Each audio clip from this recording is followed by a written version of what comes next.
Hello, you're with Libby from libbystamps.com, and I'm an independent Stampin' Up demonstrator in Australia, and today I'm just bringing you this watercolour technique with birthday blooms, and I've made a For You card.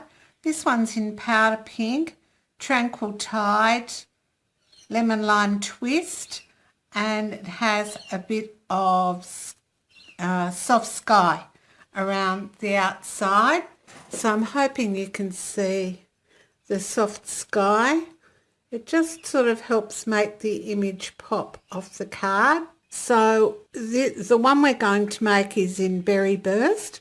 So we'll start now, and I'll put all the measurements on my blog, and I've already done the inside of the card and the outside of the envelope.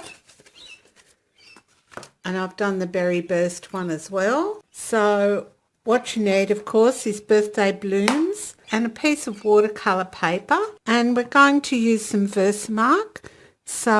And we're using this quite large floral stamp. So we're going to ink it up in Versamark. Ink it up really well. And I like to do ink to stamp when it's a big stamp like this. I feel I get a better coverage, and just going to turn that over and stamp down.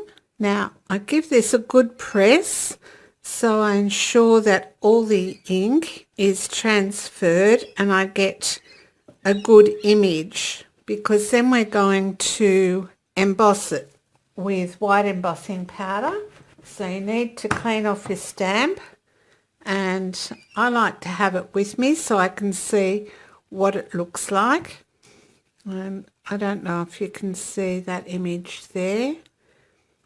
Anyway, we'll get our white embossing powder out, and we're just going to cover that image totally in white embossed powder. All right, shake off the excess. And I don't know if you can see that, but the image has embossing powder all over it. And I'll be back in a second when I've heat set it to show you how to do this technique. All right, now my image is embossed. Not sure if you can see that, but we're going to get our aqua painter out in a second. We're just going to stamp our greeting, our sentiment, and I'm just doing For You. Oh no, I might do Dear Friend this time. I have two dear friends who are battling cancer at the moment. So I like to try and send them a card each week, because I live too far away to go and visit. So I like to send them a card so they know I'm thinking of them. And I'm just using basic black archival ink straight onto the watercolour paper, and there's our sentiment done. So basic black archival ink's good because it's permanent and it won't be affected by your watercolouring. Right, now this one I'm doing in Berry Burst. So lemon lime twist, tranquil tide, and soft sky on the outside. And you need your aqua painter. Make sure it's clean. Just clean it on your stamp and scrub. Get the water to come through. So I can see the water there now. And we're just going to wet that entire image. Now, if you find your paper warps when you do this technique, just use some old washi tape and tape it down. Washi tape's good because it's not very tacky, and it'll come off quite easily. All right, so I'm just going to pick up a little bit of Berry Burst on my aqua painter that has plenty of water on it, and I'm just going to drop that onto the surface of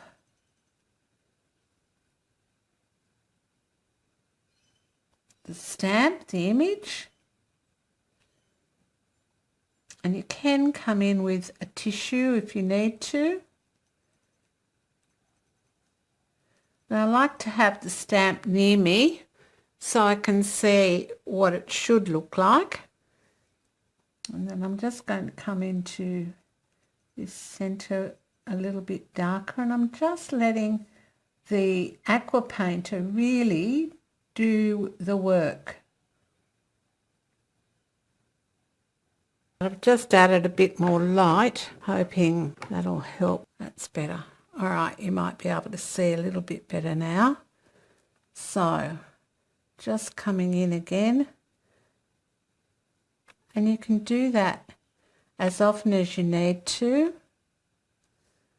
with the same colour until you get what you think is what you want. Don't worry if it goes out a little bit.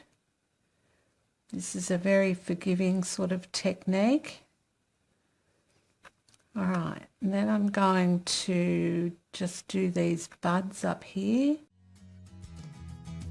Hey, if you wanna play, make it about a place. It'll take creation. There we go. I think that's all the flowers done. And I just cleaned my brush off on my Stampin' Scrub.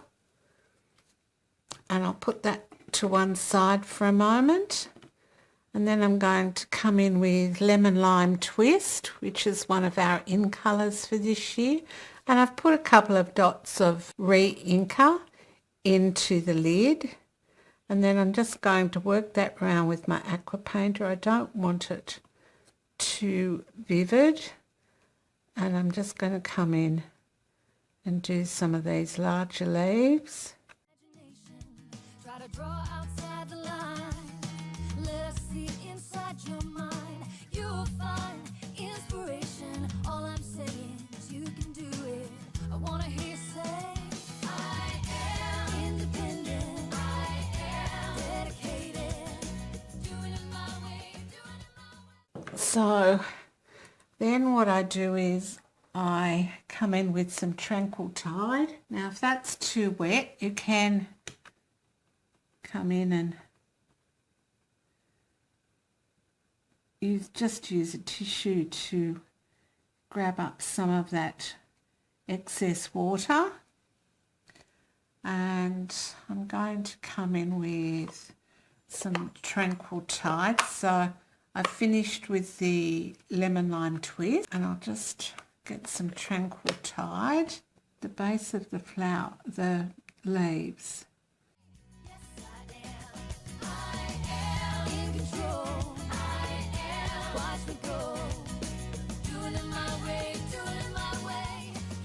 Then you can just water up your brush.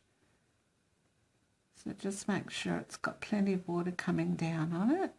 And then come back in and you can blend these two colours with your water. So they don't look like you've added them later. Alright, so that's our Tranquil Tide and Lemon Lime Twist. And I'm just going to come back in with some Berry Burst. Yes, I am.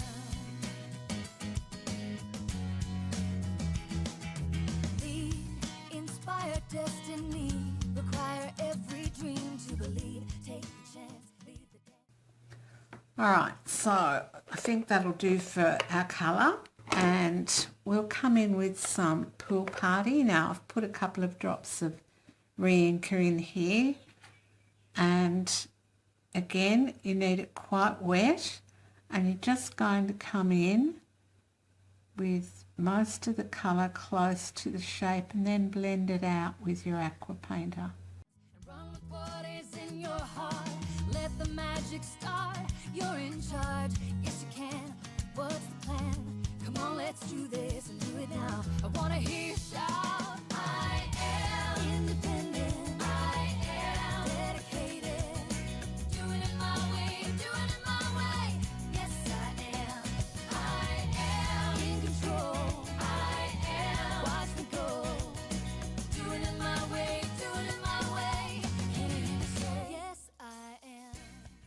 Right, so there's our card front. Now I'll just give you a couple of tips. I'm layering this up on basic black when it's dry, and I'll do that with liquid glue, multi-purpose liquid glue, and then I'm going to put the foam strips on the back of the basic black. So I'll just show you what I do. I'll bring in my foam strips, and they come in these lovely lengths. So I take about half, or just a bit less than half. So about down to there, and I snip it, and then I fold that piece in half. And those pieces become my pieces for my short edges. So I put one piece on the short edge, and I don't want it to be seen, so I put it in away from the edge of the card. Then I've got just over half left, and I'm just going to divide that into two, and that will go along my long edges. So that's how I do my foam tape, and you can do it with your foam adhesive strips.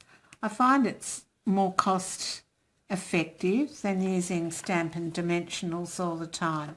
So that's that tip. Now with your ribbon, I put a ribbon on this one with a bow. I'll just show you if you can. I'm hoping you can see the foam tape underneath. So that one's layered up like that. I've just stamped the single flower in the corner and on the envelope, and I'm doing the same with the berry burst one. Now a tip for your ribbon to save money on ribbon: cut a piece that's just a bit wider than your cardstock. And what I do is I line my cardstock up on my grid paper like this, and I come in with my glue dots and my paper piercer, and I take a glue dot off, and I work out where I want the ribbon to go, about there. Put a glue dot there, and the same on the other end, about there. And because I'm using my grid paper to line things up, it's easy to line up. So I just put that down like that, and then I put the back of it on with tear and tape, but I won't do that yet because it's still wet. Right, and then I just cut a length to tie for the bow, and then I use some more glue dots. So I use 2 on each bow just to make sure they sit down. So there's one, there's the other one, and then I'm just going to pop that down here, and then when it's dry I'll fix up the tails, but then that makes it look like you've already tied your bow on there and you've saved yourself some ribbon. Alright, that's it for today. Thanks for stopping by. Bye for now.